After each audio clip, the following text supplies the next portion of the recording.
Hello everyone, welcome to Uncle Dave's Story Time. This is another little golden book called Bullwinkle by David Corwin and illustrated by Hawley Pratt and Harry Garrow. Once there was a moose. He had big funny feet, he had a great big funny nose, and his name is Bullwinkle J. Moose. He liked cupcakes and mooseberry juice. He had them 3 times a day for breakfast, lunch and dinner, and all day long Bullwinkle dreamed that he was a brave fire moose. In his daydream he climbed up to a burning roof. Smoke and cinders swirled all around him. "Never fear," said Bullwinkle to a little old lady in his dream. "You are in my arms. Together we will jump safely to the safety net." So in his daydream Bullwinkle jumped. Ba-bump! He fell off his chair. His friends Rocky and Peabody came rushing in. "Oh," groaned Bullwinkle, "what's the use? I'll never be a fire moose." "I know what I would do if I were you," said Peabody, who was a very clever dog. "What?" groaned Bullwinkle. "I'd take a train and travel to the city," Peabody said, "and I'd go from firehouse to firehouse until I'd get a job." "What a great idea!" Bullwinkle put his head up. His great big ears flapped back and forth. He gave a long, happy honk. Honk! Rocky and Peabody held their ears. The moose's honk was louder than a thunderclap. It could be heard miles away. "Bully!" cried Bullwinkle. "I'm going to the city." Off he pounded to the railway station. "All aboard!" the conductor called. "And no sticking antlers out of the windows." With a click and a clack and a clickety-clack, the train began to move.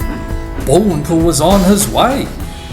The clicking song the train made soon put the moose to sleep. And while he slept he had a dream. In the dream, Bullwinkle was putting out a fire with a fire hose.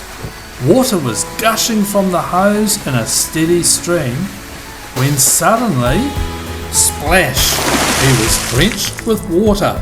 "Excuse me," said a little boy, "I spilled some water from this paper cup." "No harm done," yawned Bullwinkle. Just then, with a bump and a thump, the train stopped. The conductor said in a worried voice, "There's a herd of cows on the track, and our whistle isn't working. Without a whistle, we can't make the cattle move." Everybody wondered what could be done.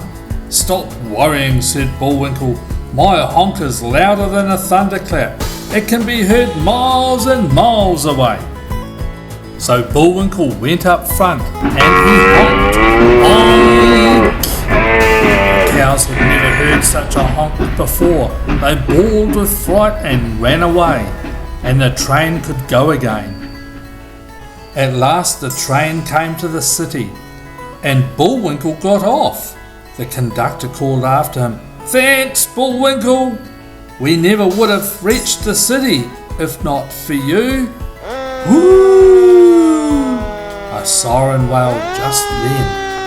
It was a gleaming red fire engine returning from a fire. Whoo!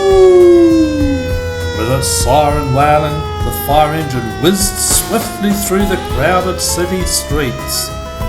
"Wait for me!" cried Bullwinkle as he pounded after it. The fire engine reached the firehouse, and so did Bullwinkle, gasping for breath. "Sir," he panted to the chief, "I'd like a job."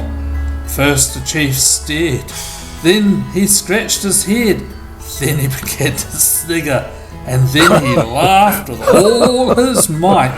"Don't be a silly goose," laughed the chief. "Whoever heard of a fire moose?" Bullwinkle went from firehouse to firehouse, but all the chiefs just laughed at him. Not one would give him a job. Poor Bullwinkle. He flopped down in front of the last firehouse and he gave a heavy sigh. "It's no use," he groaned. "I'll never be a fire moose." Ding, ding, ding!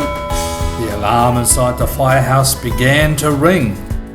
Bullwinkle sadly watched the firemen slide down the poles. He watched sadly as they jumped on the side of their fire engine. Sadly he waited for the siren to go woo, but he never heard it. The chief said in a worried voice, "The siren is broken. We can't speed through crowded streets without a siren. Nobody will hear us coming, and they won't get out of the way." All the firemen wondered what could be done. "Stop worrying," said Bullwinkle, "and never fear, Bullwinkle is here." Bullwinkle sat up front. He honked and he honked and he honked. Honk! Nobody in all the city had ever heard such a honk before.